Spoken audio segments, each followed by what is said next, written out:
Ó meio-dia confuso, ó 21 de abril sinistro, que intrigas de ouro e de sonho houve em tua formação?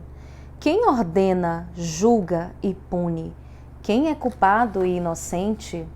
Na mesma cova do tempo cai o castigo e o perdão, morre a tinta das sentenças e o sangue dos enforcados. Esse trecho é de um dos livros mais importantes da literatura brasileira, escrita por uma autora que resolveu recontar, de maneira bastante poética, um dos eventos mais marcantes da história nacional. Eu estou falando do livro Romanceiro da Inconfidência, da grande escritora modernista brasileira Cecília Meirelles. Esse livro é leitura obrigatória do vestibular da FUVEST para 2023. Eu sou a professora Lana e vou fazer a análise completa dessa obra agora para você. Bem, pessoal, antes de eu começar a apresentar para vocês a resenha do livro, é importante que vocês saibam o que significa a palavra romanceiro, né? Talvez vocês não estejam muito habituados com esse gênero literário.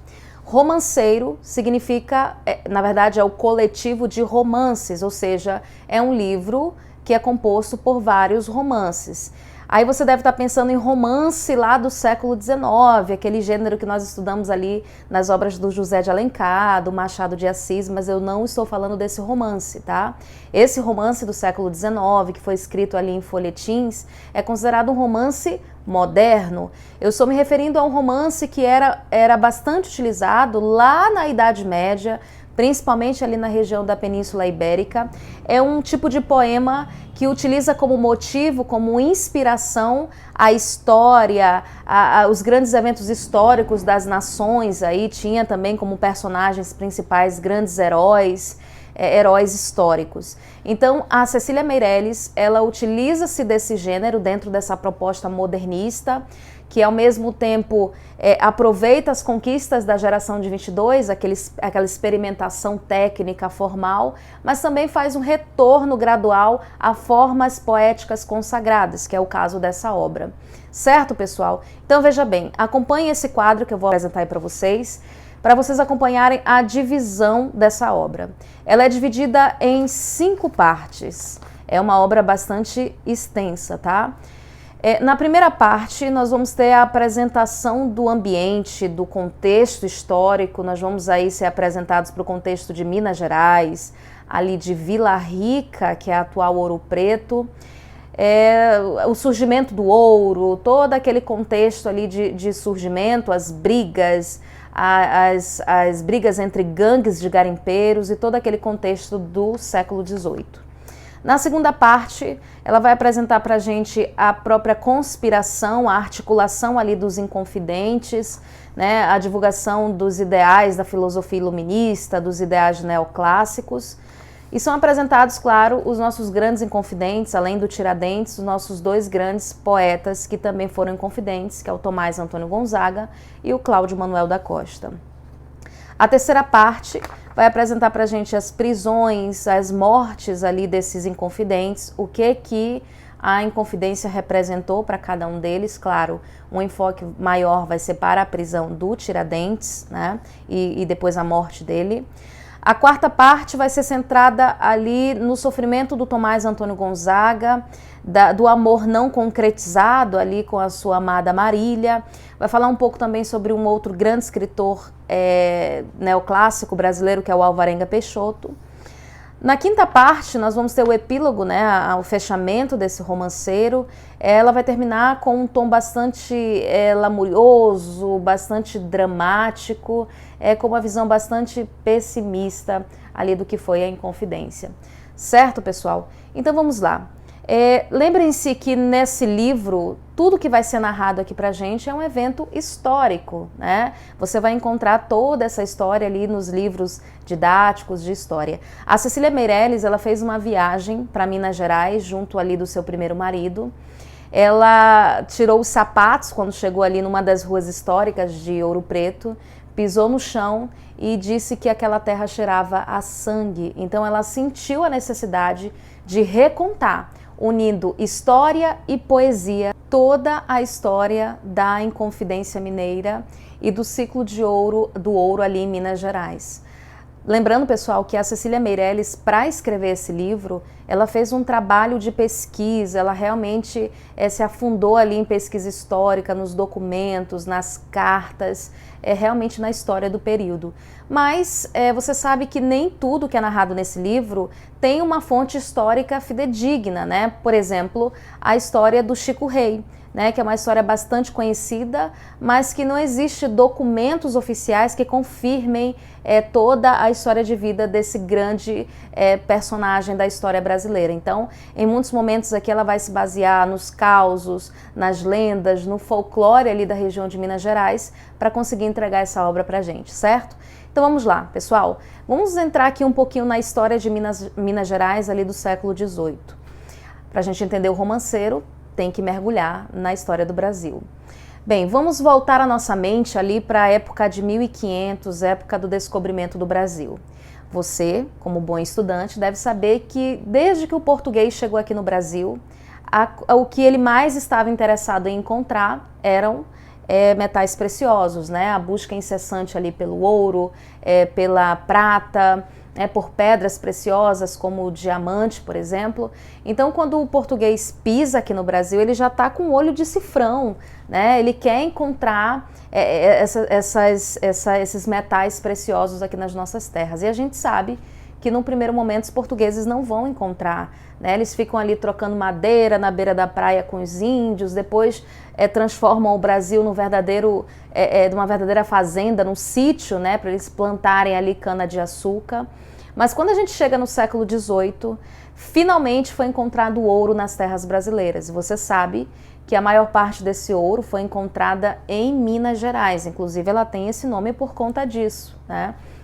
Uma das maiores jazidas de ouro já encontrada foram encontradas ali em Minas. A gente sabe que uma parte também desse ouro foi encontrado em Goiás, mas a grande quantidade foi em Minas, né? Quem foi o cara que encontrou esse ouro, né? Os primeiros exploradores aí do Brasil foram os bandeirantes paulistas ali. Para quem não sabe, o bandeirante é aquele cara que colocava faquinha na boca, ia entrando ali mata adentro. Pô, professor, o que esse cara ia fazer no meio do mato? Ele ia caçar negro fugido, destruir quilombo, capturar índio para escravizar. E em um desses rolês, um dos bandeirantes foi ali na beira do rio, foi lavar o rosto, foi beber um pouco de água. Ele olhou para o fundo do rio e viu pedrinhas que tinham um formato diferente, né? Pedrinhas escurecidas ali. Quando ele colocou contra o sol, percebeu que se tratava de pepita de ouro, coberta ali por uma fina camada de óxido de ferro que dava aquela aparência de ouro escurecido. Então, cara, a notícia de que tem ouro no Brasil vai se espalhar, né, por todos os lugares do Brasil. Então, a galera que estava plantando, que estava colhendo ali na Bahia, nos canaviais, vai abandonar para ir em busca desse ouro, né? E, cara, é muito, mas muito ouro que saiu do Brasil. Estima-se que cerca de 1/3 das moedas que eram cunhadas na Europa eram feitas com ouro proveniente do Brasil, cara. Então é muita grana envolvida. Então vai vir brasileiros de diversas regiões aqui para Minas Gerais, vai vir também portugueses com esse sonho de enriquecer. Minas Gerais, que era uma região desse tamanho, que ninguém lembrava que existe, vai acontecer o que com ela? Vai inchar populacionalmente. E o que acontece numa região onde está todo mundo garimpando ali na sede do ouro e não tem ninguém plantando, cara? O que vai acontecer? Pô, vai acontecer fome, né? Vai ser uma fome generalizada. Então o Brasil vira uma espécie de faroeste à la brasileira. Era gangue de garimpeiro contra gangue de garimpeiro, era fome generalizada, mulheres ali se prostituindo, principalmente mulheres negras, né? E tudo isso alimentado ali pela sede do ouro. Pessoal, a Cecília Meirelles vai apresentar para a gente todo esse contexto, essa realidade do que era Minas Gerais no século XVIII. Então ela vai apresentar para a gente a cobiça dos poderosos, os sofrimentos dos negros escravizados. Gente, o negro já tinha uma vida muito ferrada lá na cana-de-açúcar, lá na Bahia. Agora ela vai apresentar pra gente o cara que passa o dia inteiro. Você sabe que a forma mais comum de você pegar esse ouro era pegando aquele cascalho que ficava ali no fundo do rio, né, girando a bateia, que é uma espécie de peneira gigantesca ali.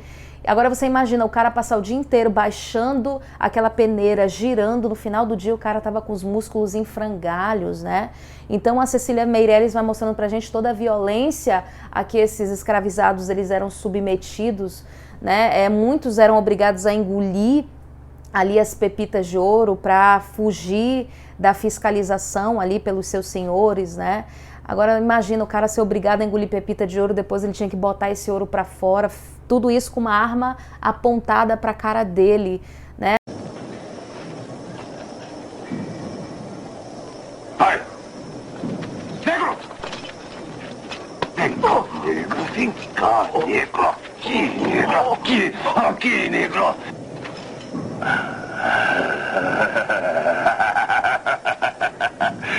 Nego ladrão! Nego ladrão! Safado! Ladrão! Vem cá, nego! Vem cá, nego! Fica quieto, senão ele atira, hein? Fica quieto, senão ele atira! Tava pensando que você ia me enganar, nego? Tava pensando que ia me enganar! Vem cá, nego, vem cá! A gente vai ver aqui a miséria, a Cecília Meirelles escancara pra gente a miséria que foi deixada para trás. Esse período de ouro, embora seja, quando a gente fala do século XVIII, é um período reluzente, né, para a história do Brasil, mas esse período não representou para nós brasileiros um período de prosperidade econômica, de prosperidade financeira. Quem mandava aqui era Portugal. Então é apresentada nessa primeira parte aqui do contexto da história toda a exploração que Portugal fez aqui com relação aos brasileiros, né? Esse período que foi marcado por talvez um dos períodos mais tristes da escravidão aqui no Brasil.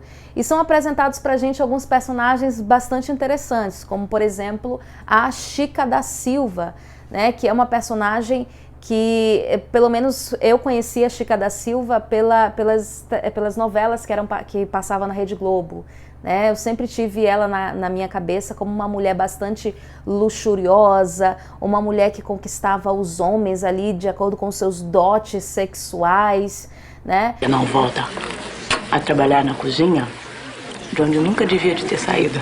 Mas pra vós, você tem um sabor especial, sim. Gostou da carne? Muito boa. Muito saborosa. Adocicada até. É de Damião, seu informante. O traidor que contava pra vós, Messia, tudo que se passava nessa casa.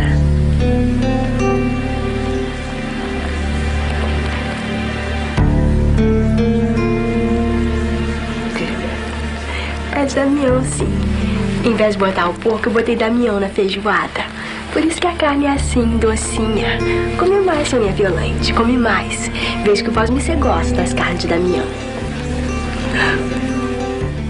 Foi essa história que a Rede Globo, por exemplo, me apresentou. A Cecília Meirelles vai trazer uma Chica da Silva completamente diferente, uma mulher bastante inteligente, né? Uma mulher que tentava a todo custo fazer parte de uma sociedade que não a aceitava pelo fato dela ser negra, né? Era uma mulher bastante inteligente e que conseguia perceber que o seu marido, lá o cara que era um dos maiores exploradores do diamante aqui em Minas Gerais, ela vai perceber que o cara estava sendo vítima de uma conspiração. Então ela era muito mais esperta, muito mais inteligente, é uma mulher empoderada, né? É uma visão real de quem foi a Chica da Silva. Nós vamos ter também a Cecília falando sobre um dos personagens bastante marcantes aqui, que é a figura do nosso Chico Rei, né? Para quem não sabe, o Chico Rei foi um dos caras que ele era, diz a história, né, que ele era um rei ali de uma região da África,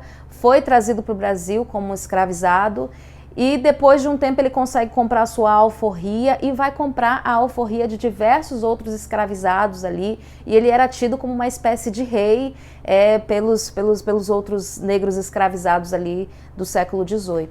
Então ela vai trazer todo esse cenário, né, de conflitos, de miséria, de briga pelo poder, da região de Minas Gerais no século XVIII. Uma coisa bem interessante aqui, ela vai apresentar pra gente o nosso Tiradentes, já pequenininho, criancinha, né, com alguns 7 anos mais ou menos de idade. Olha o que ela diz.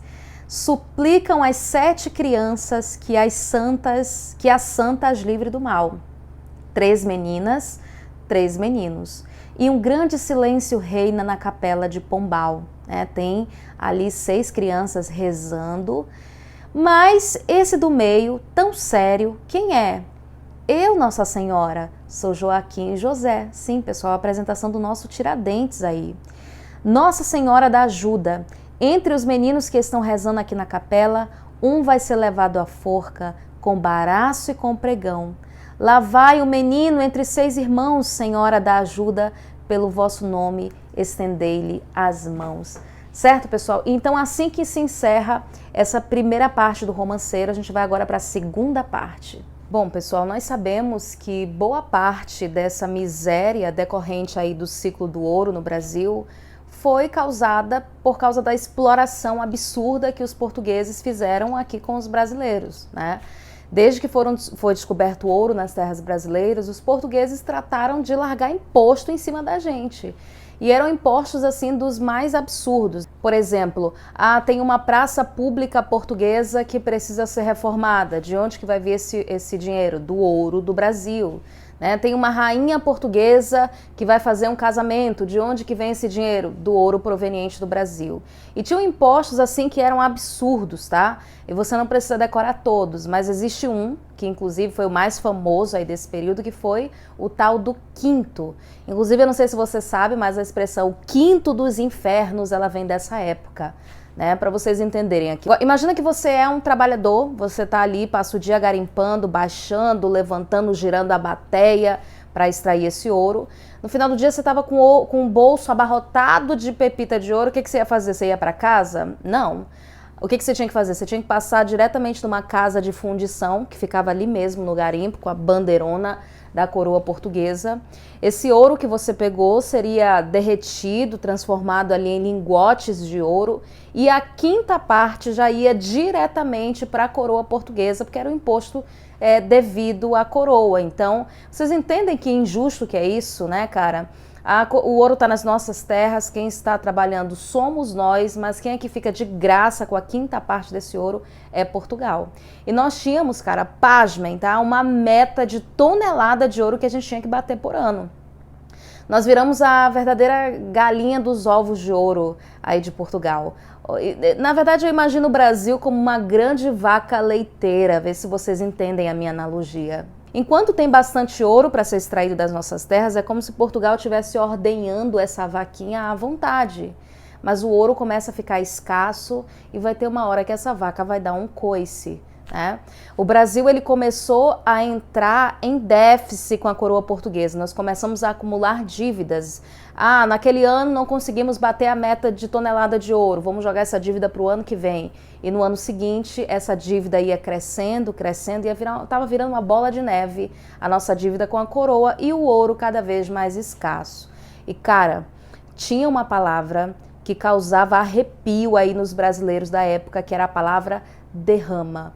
O dia da derrama. O que é isso, professor? É o dia que o exército português vai invadir as terras brasileiras, vai meter lá o pezão na tua porta para cobrar os impostos devidos, né? Então, se você não tivesse dinheiro para pagar, você teria todos os seus bens confiscados pela coroa.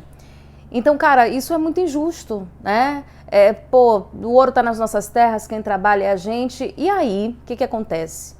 Uma classe de pessoas intelectualizadas, em sua maioria, começou a pensar em um Brasil independente. Cara, e se o Brasil fosse uma nação independente? As coisas seriam diferentes aqui no Brasil, né? Mas fala baixo, porque isso é um crime de lesa majestade. Pensar em um Brasil independente é um dos crimes mais graves que existe ali para a coroa portuguesa. Então, nessa segunda parte do Romanceiro da Inconfidência, nós vamos começar a ter a articulação aqui do que viria a ser a Inconfidência Mineira. Os primeiros romances dessa segunda parte, ela começa ali mostrando pra gente a população de Minas Gerais, a vida pacata dos trabalhadores, a vida dos escravos, né? Uma vida bem colonial mesmo aqui no Brasil. Acompanhe esse trecho que vai aparecer aí na tela para vocês.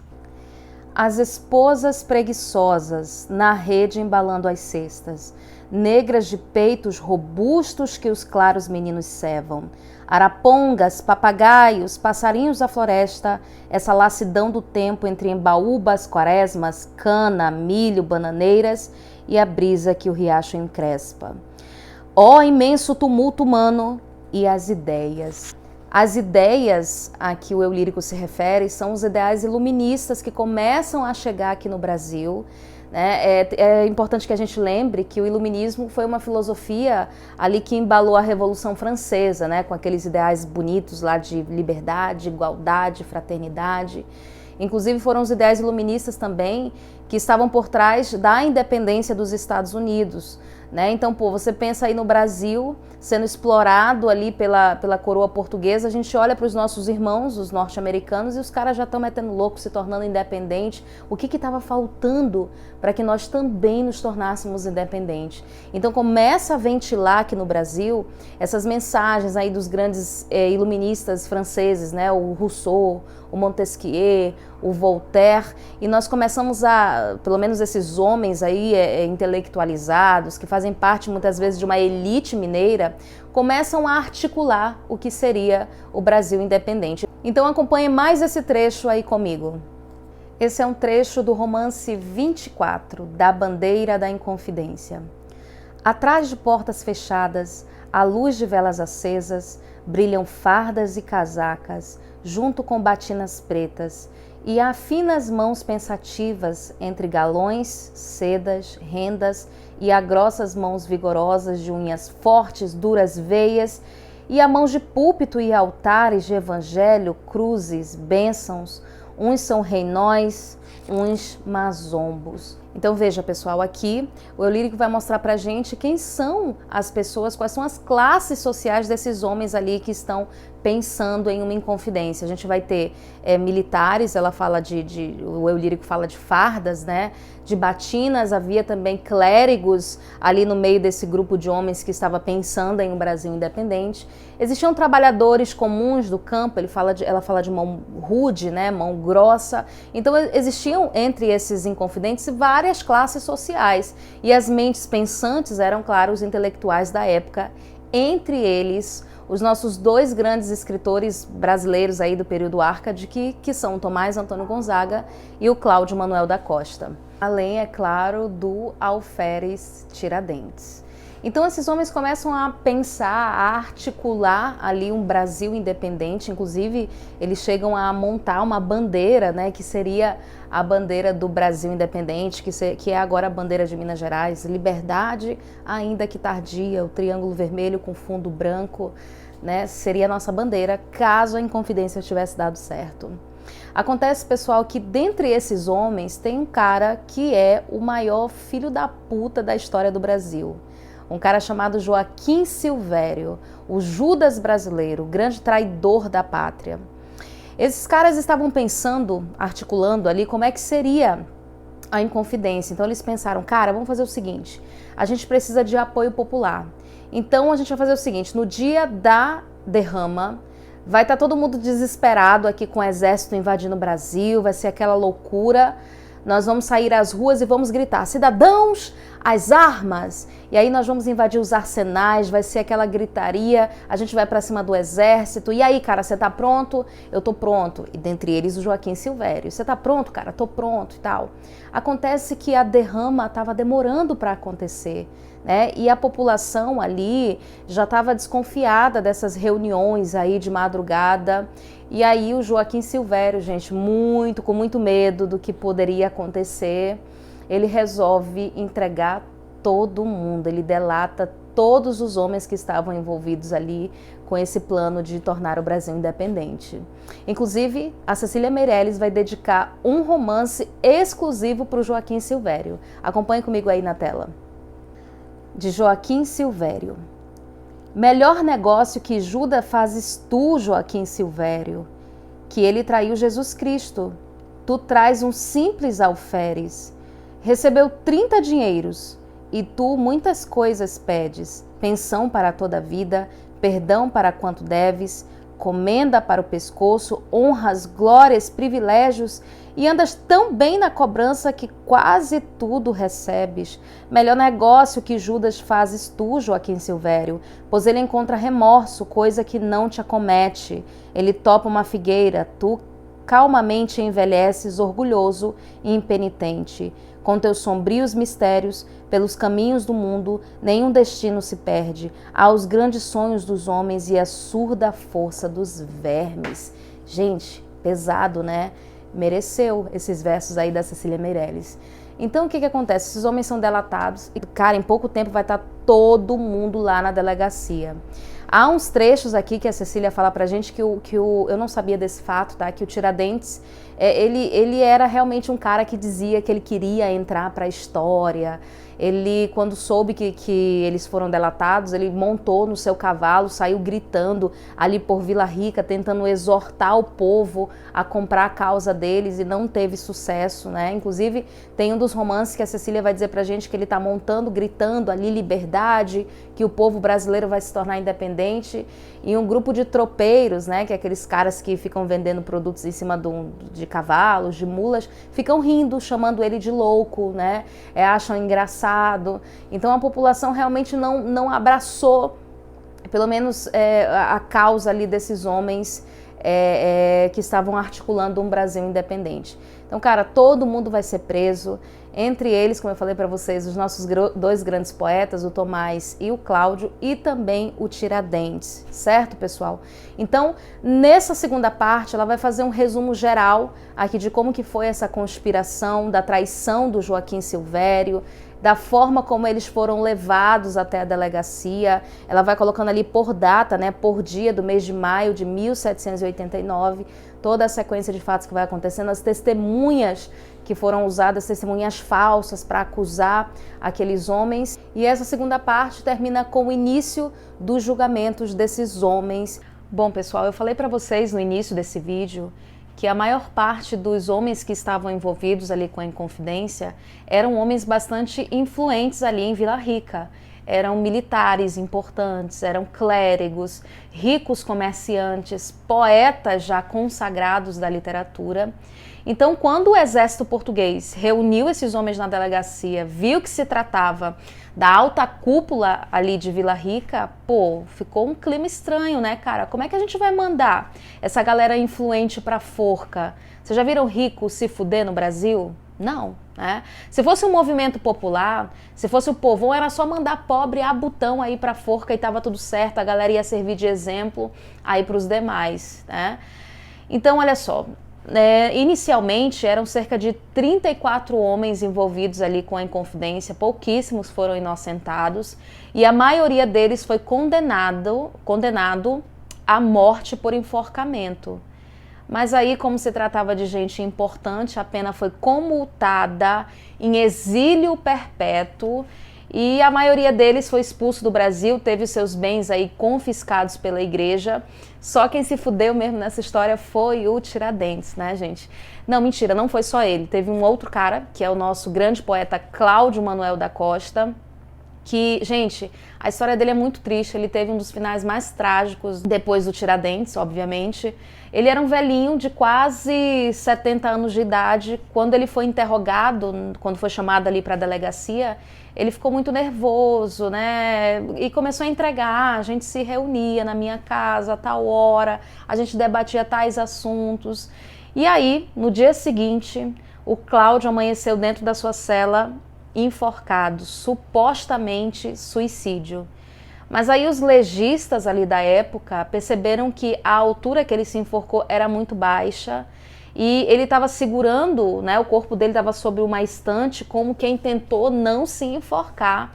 Então esse é um dos grandes mistérios aí da nossa história com relação à morte do Cláudio Manuel, se ele foi assassinado, se ele cometeu suicídio. E a Cecília dedica um romance só para contar a história dele. Acompanha aí na tela comigo. Esse romance se chama De Cláudio Manuel da Costa. Que fugisse, bem lhe dissera o embuçado. Pessoal, esse embuçado também ganhou um romance só para ele, tá? Esse embuçado é um cara que saiu mascarado, cavalgando, depois que os Inconfidentes foram denunciados, para alertá-los, né, que eles estavam sendo procurados, que eles seriam presos, e nunca foi descoberta a identidade desse cara, tá? Não se sabe quem era que estava tentando alertar os Inconfidentes. E é o que ele está tentando fazer aí para o Cláudio Manuel da Costa, que não tardava a ser preso, que já estava condenado, que os papéis queimasse-os todos. Vede agora o resultado. Mais do que preso, está morto, numa estante reclinado e com o pescoço metido num nó de atilho encarnado. Dizem que não foi atilho, nem punhal atravessado, mas veneno que lhe deram na comida misturado, e que chegaram doutores e deixaram declarado que o morto não se matara, mas que fora assassinado. Bom, gente, muito triste aí o final do nosso grande poeta Cláudio Manuel da Costa. O nosso outro grande poeta, o autor ali de Marília de Dirceu, quem é ele? Tomás Antônio Gonzaga. Ele também foi condenado à morte por enforcamento e tudo mais, mas aí a sua pena foi comutada. Ele passou 3 anos preso na Ilha das Cobras, aguardando ali a sentença dele. Quando saiu a sentença, ele foi condenado a exílio para Angola. Não poderia voltar para o Brasil sob pena de morte por enforcamento, caso colocasse os pés aqui. E a Cecília vai mostrar pra gente que ele saiu daqui muito chateado por conta da falta de apoio popular para o movimento dele, saiu aqui esbravejando, falando que dessa terra não queria levar sequer o ouro. Acompanha aí comigo o trechinho que ela dedicou para ele. Se chama de um preso chamado Gonzaga. Inocente? Culpado? Enganoso? Sincero? Por muito que o confesse, o amor não recupero. No entanto, ó surda gente, daqui nem ouro quero. É como se fossem as palavras do próprio Tomás, né? Bem, pessoal, depois ele vai ocupar um cargo ali bastante importante em Angola, ele vai casar com a filha de um comerciante. E a gente sabe que o grande amor da vida dele, aquela menina que foi eternizada nos versos de Marília de Dirceu, a Maria Joaquina Doroteia de Seixas, foi uma relação que não se concretizou, eles não conseguiram casar, né? E o Tomás, quando ele foi preso, ele tentou comover o exército, tá? Olha aqui, cara, eu tô noivo da Marília, da Maria Joaquina, deixa eu casar, me perdoa, mas não teve conversa, foi mandado embora do Brasil. E depois de muito tempo, lá já no governo do Getúlio Vargas, que teve aquele projeto de valorizar a história do Brasil, construiu lá o Museu da Inconfidência, que o corpo dele foi trazido de volta para o Brasil.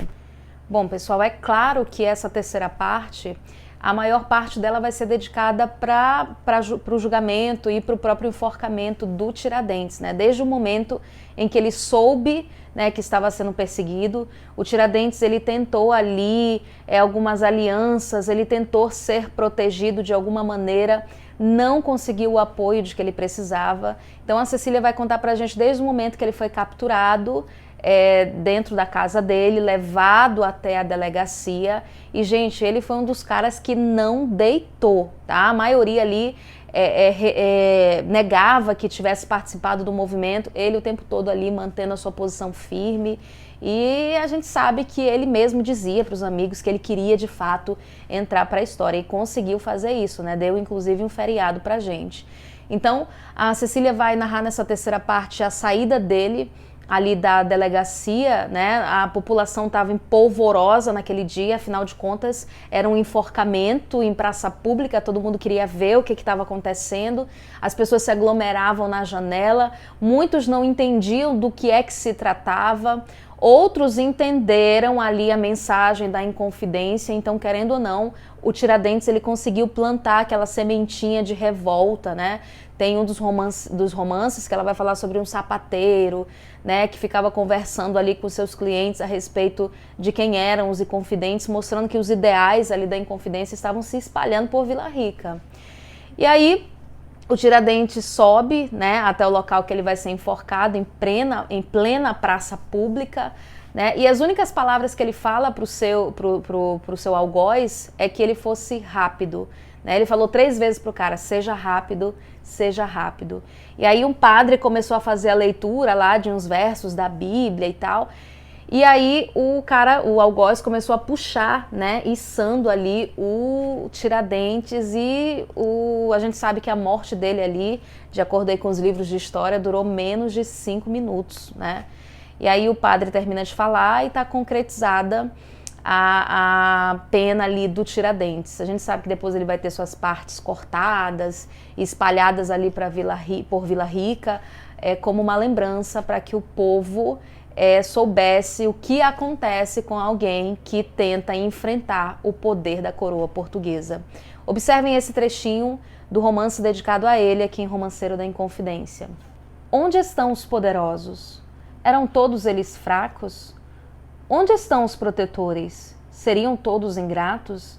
Mesquinhas almas, mesquinhas dos chamados leais vassalos. Tudo leva nos seus olhos espantados, o alferes que vai passando para o imenso cadafalso, onde morrerá sozinho por todos os condenados. Bem, gente, assim se encerra essa terceira parte que foi dedicada aí à morte, à sentença dos Inconfidentes, e agora a gente vai para a quarta parte desse livro. Bom, pessoal, nessa quarta parte, a Cecília vai dar uma atenção para o caso de amor trágico entre o grande poeta Tomás Antônio Gonzaga e a sua amada, a menina chamada Maria Joaquina Doroteia de Seixas, que foi eternizada aí nos versos de Marília de Dirceu. Aí você deve estar pensando, pô, professora, essa obra é chata pra caramba, eu acho Marília de Dirceu uma obra muito chata, mas cara, ela é uma obra capital na literatura brasileira, e se você parar para pensar, por trás desse livro, Marília de Dirceu, tem uma história de amor verdadeira e uma história de amor trágica que vai ser relatada pra gente aqui nessa parte pela Cecília Meirelles de maneira muito, mas muito bem feita. Pessoal, uma coisa que me chamou a atenção na quarta parte desse romanceiro é que ela vai dar um enfoque maior para as personagens femininas envolvidas aí com a Inconfidência Mineira, porque, cara, quando a gente ouve falar de conjuração mineira, a gente sempre fala muito, claro, das figuras masculinas, do próprio Tiradentes, dos nossos poetas, mas aqui ela vai dar um enfoque, claro, além dos poetas, mas principalmente para as suas esposas, para suas namoradas, para suas noivas, e vai deixar para a gente no primeiro plano qual foi a importância dessas mulheres para a Inconfidência Mineira. Então vamos lá, antes da gente falar das demais personagens, vamos contar a história de amor do Tomás e da Maria Joaquina Doroteia de Seixas, que é a Marília de Dirceu.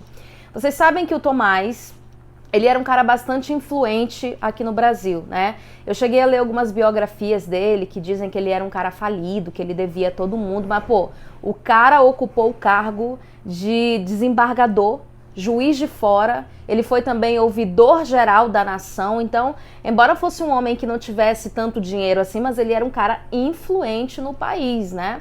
Então ele estudou na Europa, passou um tempo ali estudando, depois ele volta para o Brasil e se apaixona por uma menina chamada Maria Joaquina Doroteia de Seixas. Gente, ele estava no auge dos seus 50 e alguma coisa, e pasmem, tá? A Marília tinha 14 anos de idade.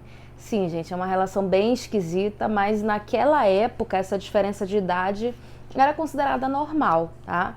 Mas assim, ó, como era muito gritante a diferença de idade, num primeiro momento a família da Maria, ela se opôs a esse relacionamento, né? Mas como o Tomás era um cara influente, a família dela também bastante rica, eles acabaram permitindo que os dois começassem um namoro. E aí ele vai dedicar aqueles versos lindíssimos ali de Marília de Dirceu, vai cantar os seus amores, dentro daquela proposta árcade, aquela proposta neoclássica.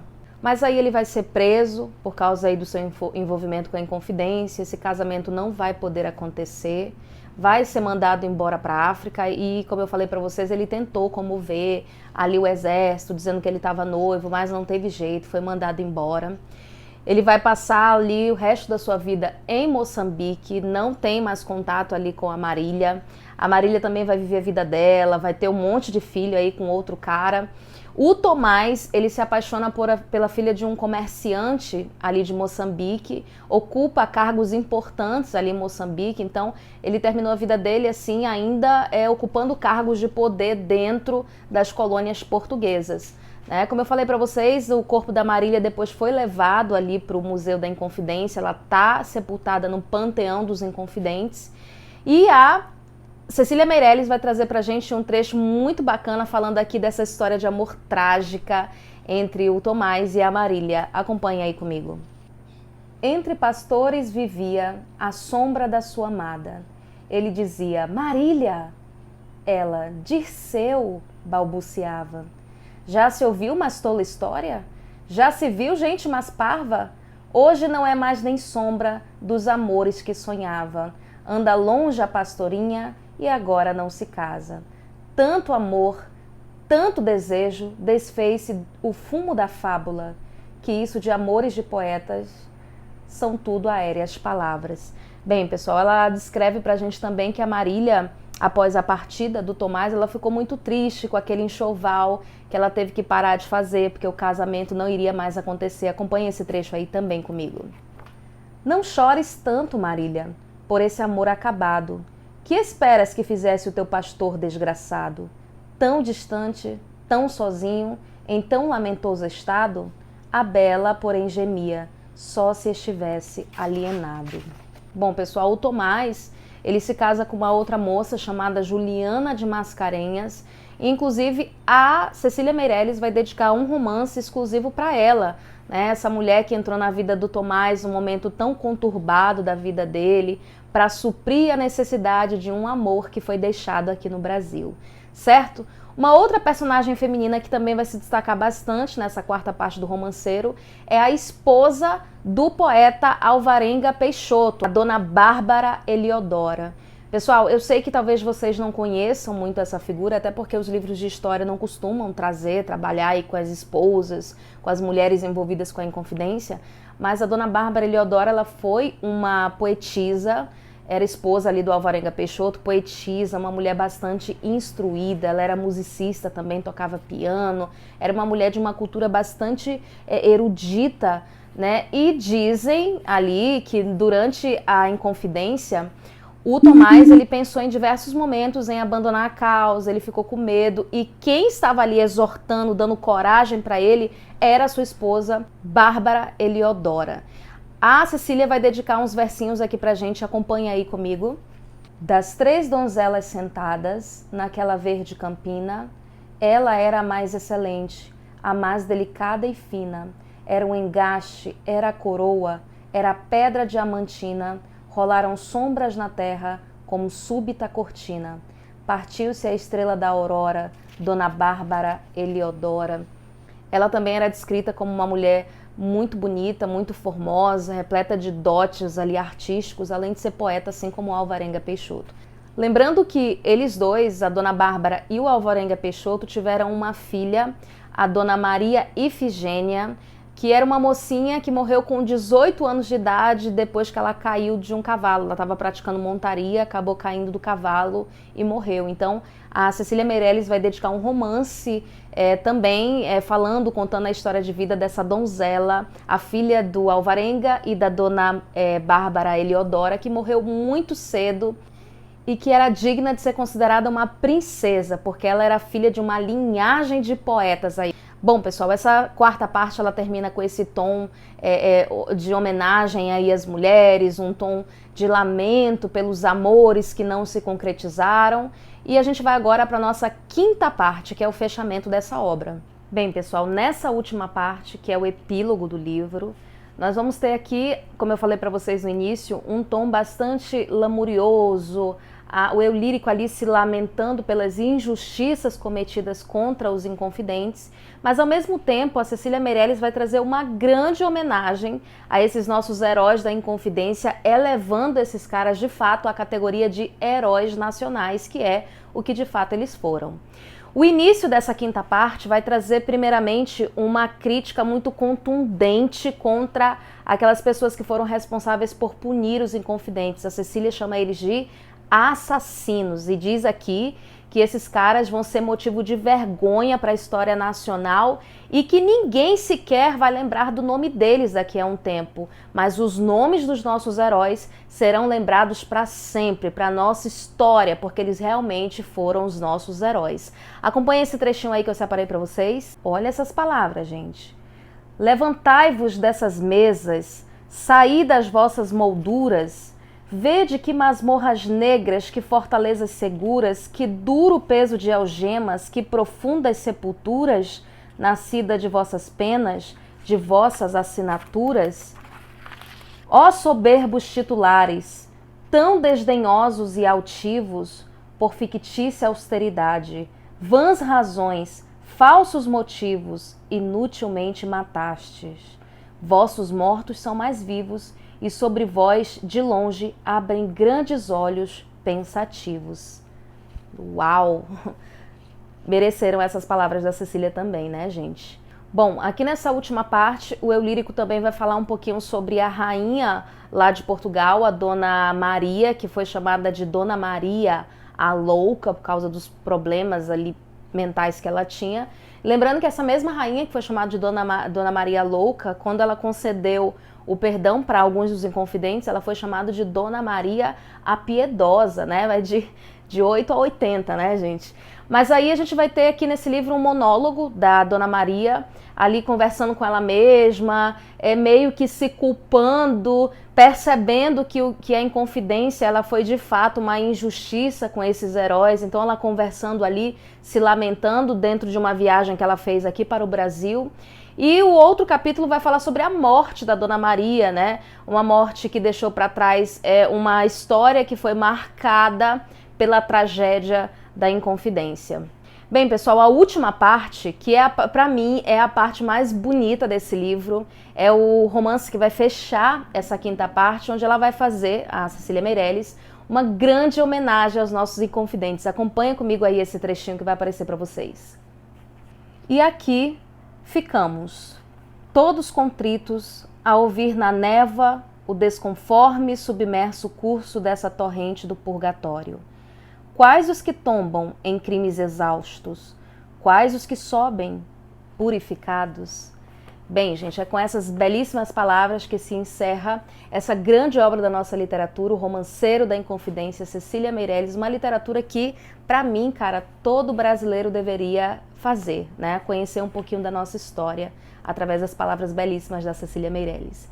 Então é isso, pessoal, eu espero que vocês tenham gostado desse vídeo. Se você gostou, comenta aqui, curte, compartilha, que isso vai me ajudar bastante a crescer aqui no canal, certo? Um abraço para vocês, até o nosso próximo vídeo. Tchau, tchau!